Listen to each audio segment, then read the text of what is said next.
What's up, boys and girls? Today's chat is with John Brunasso, who is an awesome dude, and he really has his solar business put together well, and he is just a machine.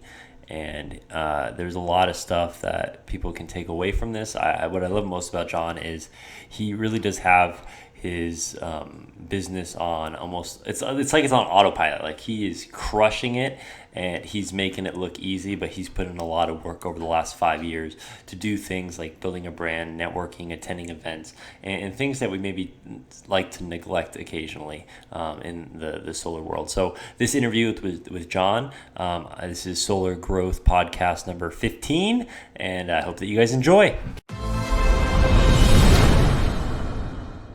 I would want to talk to someone like you because I think you obviously know what you're doing, and I'm sure you have a lot of value to translate to people. And then I checked out your, I think it was your most recent training video where you were kind of walking them through the different aspects of what makes your business successful, and you really have everything down to a T. So for anyone who's either watching or listening to this, can you just give a little like intro, a short background into you and what it is that you do and kind of how you got here? Sure. And we are recording, huh? Yes, we are. Cool. Yeah, I appreciate that, Kyle, and thanks for chatting with me. My name is Jonathan Bernasso. I've been uh, in the solar industry for about over 6 years now. I'm Southern California, born and raised from Claremont. I live in Diamond Bar, and I started in the solar industry 6 years ago. Solar City Tesla. This gal I used to work with at Verizon Wireless. I used to do cell phone sales and management. After I got my grad school degree at Cal Poly Pomona, she said, "You should check out this Tesla Solar City company. They're doing cool things." And I was like, "Okay, let me check it out." I'm also studying to get my real estate license, and I joined Solar City 6 years ago or so, and quickly became one of the top guys there. 76 installations in 1 year, doing pretty well in Southern California. Got my real estate license, dabbled with rental properties, and closed a few transactions. And we all know what happened with Tesla Solar City, kind of that whole shakedown. I switched over to real estate and a private solar broker, and then got a little stagnant. So then went to Sunrun Corporate, did really well there for about 2 years, one of the top guys in California for them. And then I just saw another opportunity with Power. They're like the EXP Realty of the solar world, or the Keller Williams. And I'm an agent with EXP Realty with my real estate. And so I just saw the writing on the wall, and that's where I'm at today, pretty much. Awesome. So I love that you have the background with EXP because EXP really um, disrupted the real estate industry, and I know a lot of real estate agents that absolutely hate EXP. So I mean, you sounds like you're 95, 100% confident you believe that companies like EXP and Power are kind of the wave of the future? Not 100%. I think that they're going to have significant market share. I think there'll always be a place for the Tesla or the Sunrun. EXP is the third largest nationwide brokerage in the country very quickly. They do have a lot of cool virtual tools. It's a platform with low overhead, which with everything going on today seems to make more and more sense. So I think there's a lot of value props added and a platform added, but it doesn't make sense for everybody, right? Like EXP, if you're never going to tell one agent about EXP and you can never entice someone to join EXP under you, I don't think EXP might be for that person. Maybe a flat fee brokerage might be for that person. So I do think these models hold value and great value propositions, and I think their trajectories are just on fire, but it's not for everyone, and I think older models will still hold place moving forward. Yeah. Yeah, I think a lot of people discredit those things just because it's different and people industries specifically don't like to acknowledge change or that there's even a different way to do things. And I think being different isn't necessarily a bad thing. So one of the things that is probably, I'm sure, one of the greatest skills when working with those companies is your ability to kind of build a team or build a tribe. What strategies have you used and like what kind of people have you looked to bring on board when you're building your team? Yeah, great question.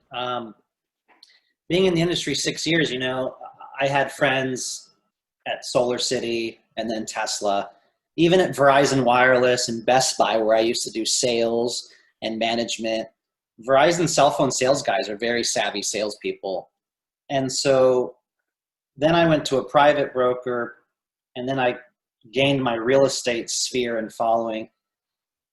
And so when I went to like Sunrun, for example, every company has a spiff or reward or payment for recruiting talent. Every company, including Sunrun. And so I told all my friends and family, like, hey, I'm working for Sunrun. We're hiring. We got guys that can go in the Costco's, Home Depots. We have consultant positions open. And I would just reach out, put feelers out, social media, LinkedIn, text, call all my people. A lot of people are looking for jobs all the time. And I'm just good at that, right? Networking, always staying in touch, staying relevant, being big on social media and LinkedIn. I even took it a step further to where I told my manager, let's have a hiring fair. There's a community clubhouse nearby. I get it for cheap. We'll put it on Meetup. We'll put it on LinkedIn. We'll put it on Facebook. We'll let all the other reps know.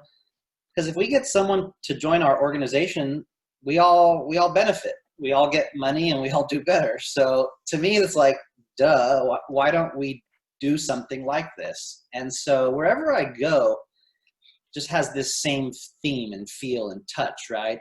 It's just part of my cadence. And so Power really, not to toot them up, but they really took all of my things combined. They took my salespeople, my ambassadors, my referral partners, other contractors, realtors, sales professionals, and solar professionals. It has something for every single one of those, and it allows me to succeed and strive in a massive way. And so same thing. Hey, there's this program. You can join. You can be an ambassador. You should look into it. And I reach out and I post and I post and I post. And a lot of people are like, Jonathan, you're crushing it, man. Maybe I could sell solar on the side. Maybe I can be your ambassador. Everyone at Verizon Wireless is losing their commission structure right now. They're going to like an Apple store, if you will, like a flat model. And so all those guys that are feeding their families are like, crap, how am I going to continue to live at this lifestyle that I have? And so just, it's in my cadence, it's in my DNA, networking, telling people they should look at opportunities. And Yeah, I think I spoke with a gentleman, Curtis Bailey, a couple weeks back, and one of the things that we talked about was when you're looking for talent, like there's plenty of talent that's out there, and there are industries or jobs that aren't working for them, or maybe aren't using them to the utilizing them to what their actual skill is. Where if they're, I mean, if they're a good salesman and they're knocking door to door for pest control, like why wouldn't we find those people and try to bring them into the solar space where they can make a lot more money? And obviously, it's going to help our businesses as well. One of the things I love about you is I watched just a short, I think it's like 45-minute training video that you had created for new members of your team, I believe. But I think one of the things that I appreciate about you is that you have probably one of the most complete training, like as far as marketing and sales that I've seen for anyone in the solar industry. Meaning, a lot of people want to ignore all kind of the old-fashioned skill sets as far as networking and in-person events and doing all those little things that are really going to help you to build a successful business that is going to hopefully flourish. And I think that there's definitely not enough of that in the solar space with people that they focus on one thing. Maybe they only focus on door knocking. Maybe they only focus on using online ads, and they don't really focus on kind of those old school business techniques. Can you tell us a little bit about your philosophy when it comes to networking and events and how it's helped your business? yeah, first of all, thank you. That's a huge compliment. You know, I don't know if it's from my parents or the community I grew up in that I picked this up, but a lot of us are kind of business owners, independent. Maybe we have a base pay, maybe we're heavily commissioned, whatever that looks like. And so to me, networking should be at the core of whatever you do. You want your community to know about it, whatever city you live in, area you live in. Um, and so joining the Chamber of Commerce in my city 5 years ago now, maybe, and getting to know the chief of police and the city council and the mayor and showing up for the breakfasts and getting up and giving away a free prize and saying about solar. And you do these things for years and years, and then they ask you to be on the board of the young professionals, or they ask you to be on the board of directors, and now your platform is up here. But if you didn't do that for years and years and years, you'd never get there, right? So you have to start somewhere and just do it. Showing up to the breakfasts aren't fun at 7:30 in the morning, but I knew that someday it would lead me to where I want to be. And at a chamber breakfast, someone told me, hey, you should check out Business Networking International, BNI, which I credit a lot of my success to. And I really believe everyone should be in a BNI group or a team networking group of some sort. And that's an even more powerful way of networking. So I just think for me, everyone needs to find their niche, something that works for them. Maybe it's social media, maybe it's networking, maybe it's BNI or Facebook ad, maybe it's door knocking. I admire those guys tremendously. I'll never do that, but I admire them tremendously.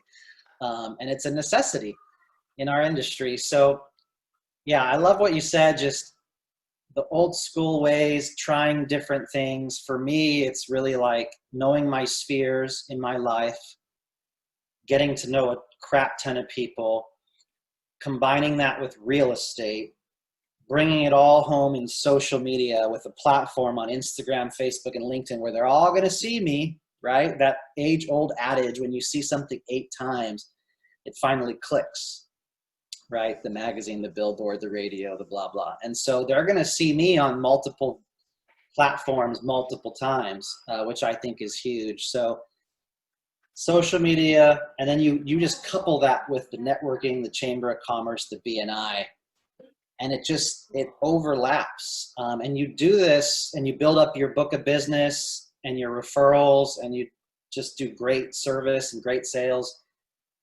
And we're also fortunate enough to be in an industry that it just sells itself. We don't have to sell, for Christ's sake. Like, you just show it and it makes sense, especially in certain states like California. So I just feel so fortunate to be at this point 6 years later, where there's days where I get 3 referrals, texts, calls, please get me a quote. Did you call my buddy that wants a referral? I had a realtor text me and say, how did it go with the referral I sent you? Like, it's barely hard to keep up after doing all these things for so long. So Yeah, I think it's so many people are 100% focused on the short term, and they don't really want to invest their time in something that won't necessarily have a payoff in the immediate future. And my business used to be more geared towards local small businesses and just like all different industries before I focused exclusively on solar. And when I was doing that, I was going to these networking events, I was going to the Chamber of Commerce, and it's just such a valuable tool if you do it properly. Because a lot of people that haven't necessarily gotten referrals, they don't realize like the real power of becoming that expert and becoming that person within a large network. And I think I remember I told person that the strangest feeling was the first time I had somebody who was like, oh yeah, hey man, so and so told me that I should talk to you. And because most of my obviously networking content is online, and I was like, oh, that's awesome. And I didn't even know who so and so was. And that's kind of the really, once you start getting out there and you expand your network, not only are those people in your circle, but then if you have that positivity and that message that resonates with them, then every single person in their circle, and that's just how it expands, and it makes it fairly easy and fun to grow a business in a less stressful way. And I think the most important thing about it too is just having multiple channels so that you aren't relying on one specific source for customers. And if you have all these different avenues where you're getting referrals and you have online leads and you have people that are like, if you have customers coming at you from every single direction, your business is probably going to be successful, especially during hard times like right now, which for the solar industry, we're actually very, very fortunate that, like you said, it's an easy product to sell, and even in times like this, where it's very resilient compared to other industries. So that's kind of a transition into what I mentioned was online marketing and content creation, because from what I've seen, and I spoke with hundreds and hundreds, probably thousands of solar professionals, and I think one of the biggest areas that solar professionals can do to improve right now is creating content in their personal network. And because that's something that uh, if your people in your network don't know what it is that you do, then they're never going to even think of you even if they wanted to buy that product, right? So I look at all these professionals, and there's really not that many people that are creating content. But when I look at your profile, you're one of the few guys that I really admire and is doing an awesome job. What is kind of your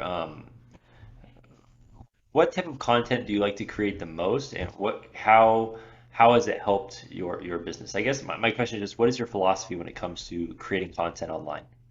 Yeah, and thanks again for the compliment. um, Man, it's taken years to get to this level.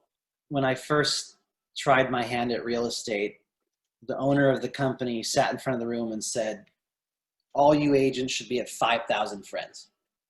I don't care if you don't know anybody and you don't know them, get to 5,000 friends." And that kind of sat for me. And I was like, I'm doing solar, I'm doing real estate. I'm just going to add everybody. I'm going to add every realtor.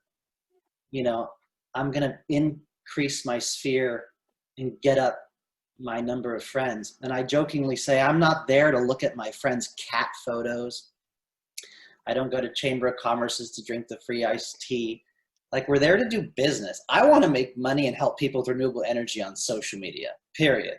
I don't need to see all these pictures and stories, and it's overwhelming as it is. So I'm there for business and to make money and spread positivity and lead with love and all this great stuff. And a lot of people aren't doing that on social media today.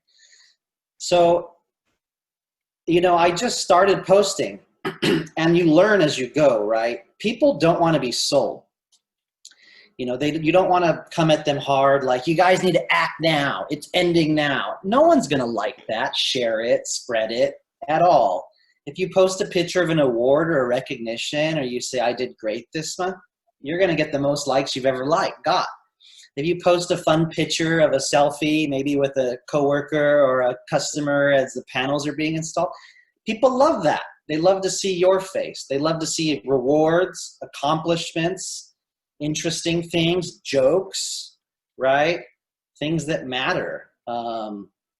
It just really branches off for me. Like, if there's a sale on a tower fan, I can provide value and show it.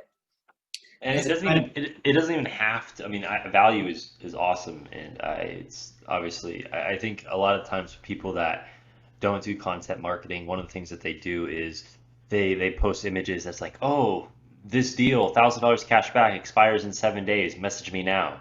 And then they don't get the response that they want, and they just say, "Oh, well, it doesn't work for me." And it doesn't even have to be value. It could just be fun, like people taking selfies on a roof with the solar panel install. Or one of the things that I've done in my Facebook groups, I actually create solar memes. And the reason is because there's a lot of disinformation out there. If we can create a funny meme that kind of shows people how solar makes sense, then that's something that'll get them thinking. And then it also reminds them that, hey, that person's in the solar industry. And I think too many people take content way too seriously. And then another portion of people also are kind of what you were talking about, which is they're afraid to be a business person on their Facebook.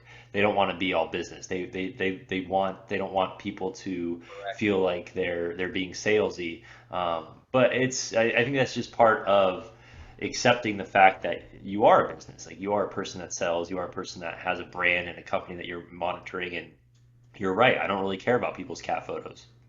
yeah. Um, And I think once you make that mindset, it becomes a completely different platform when you realize that you're a creator and you're not a viewer. You're a producer, and you're not the person scrolling. You're the person trying to figure out what to post to stop people from scrolling, and that is definitely awesome.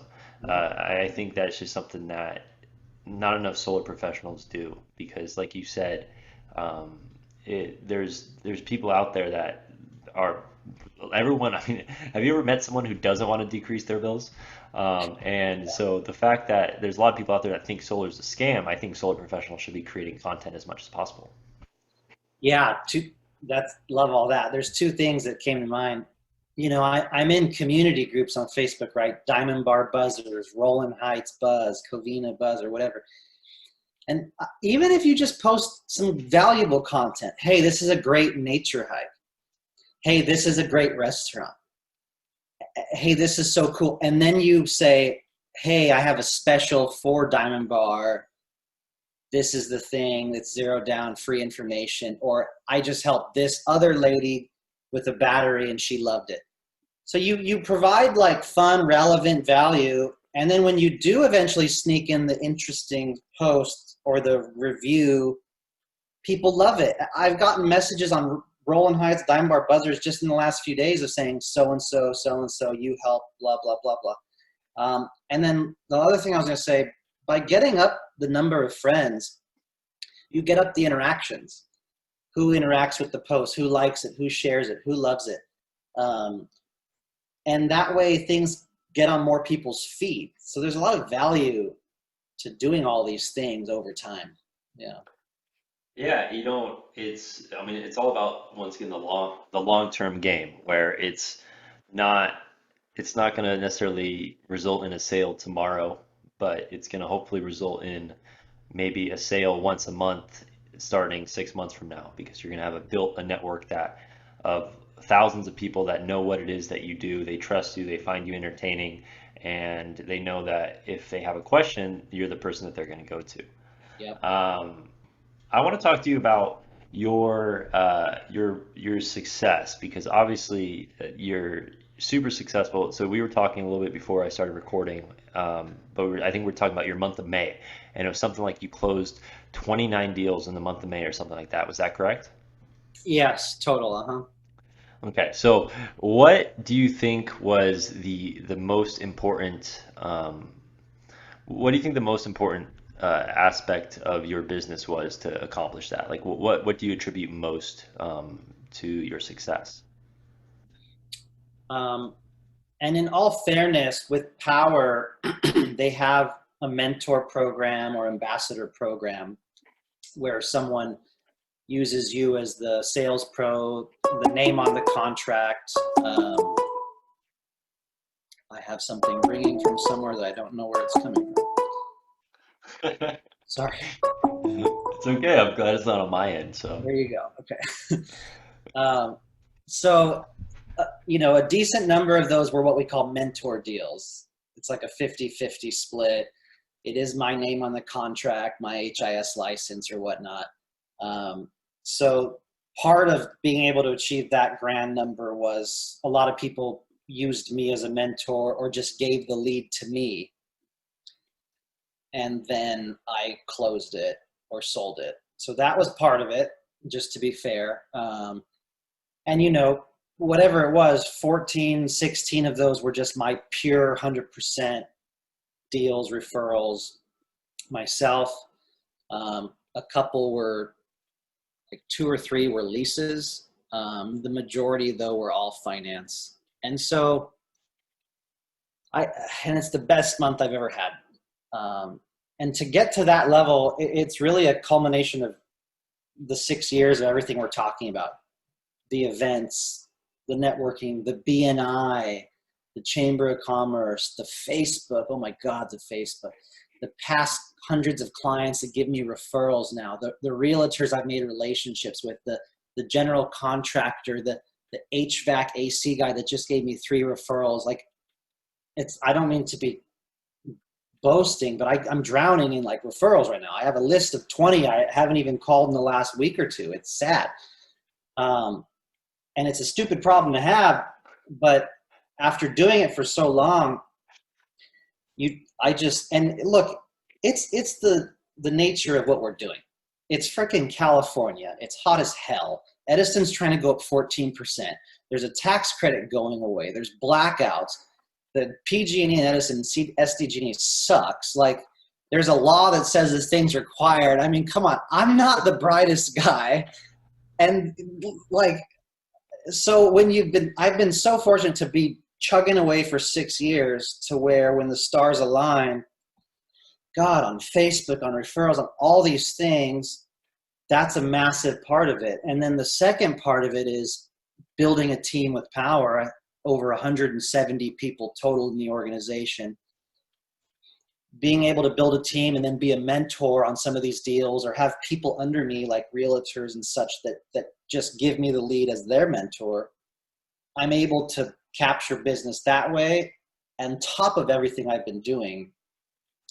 And let's be honest, we all know to work that much, you have to be probably single or no family and put in 10 to 14-hour days, 5 to 6 days a week to even handle that much volume. So, Yeah, no, it's a good problem to have. I mean, I've always one of the things that I tell people, they always ask me like, "Oh, how are you doing?" I'm like, "I'm busy," and they're like, "Oh, that's good." I'm like, "Yeah." One of the things I promised myself is I will never complain about being busy.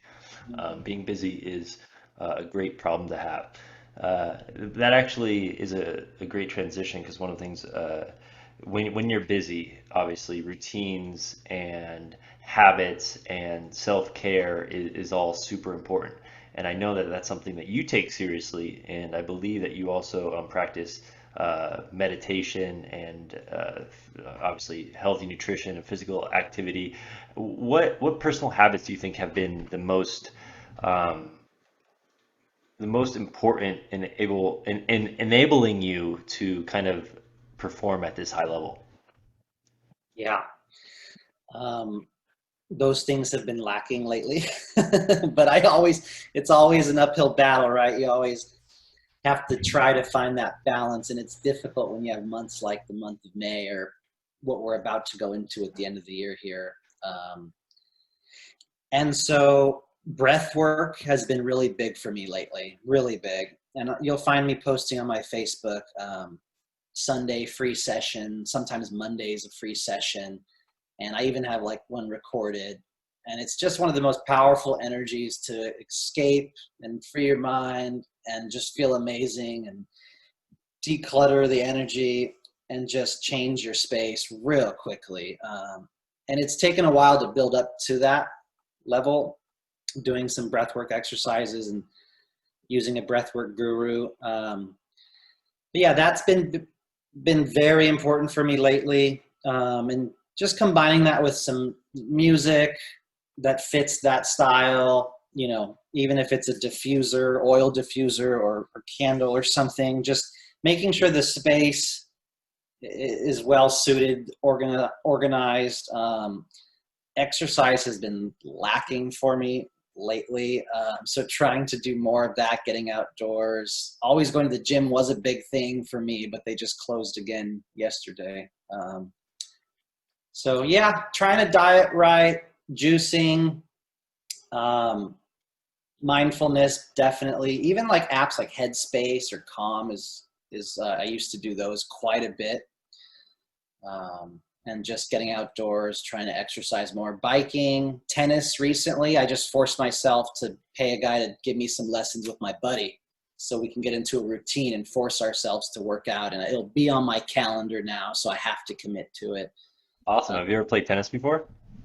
yeah, I grew up with some lessons, nothing formal. I'm more of a soccer guy myself, but nothing formal. Yeah, just for fun. Okay.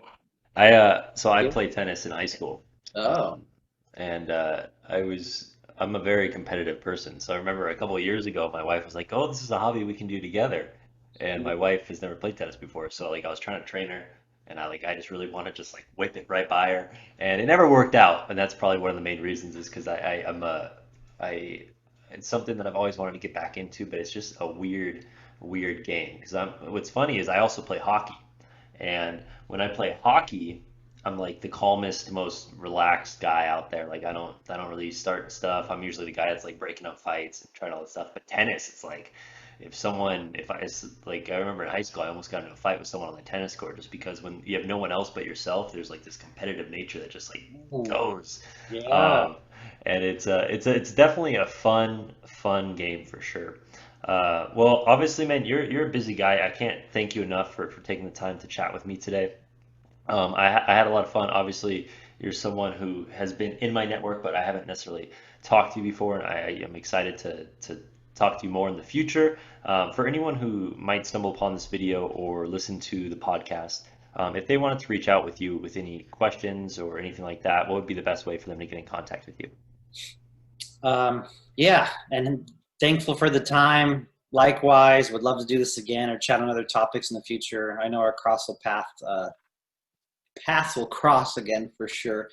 So, you know, again, my name is John Brunasso, Jon Brunasso, Brunasso. Facebook, Instagram, LinkedIn. You could just search my name, and I should pop right up. I think I'm at 5,000 friends, which is the maximum. So please follow my personal page or my business page. And that's probably the best way. Facebook, LinkedIn, also YouTube.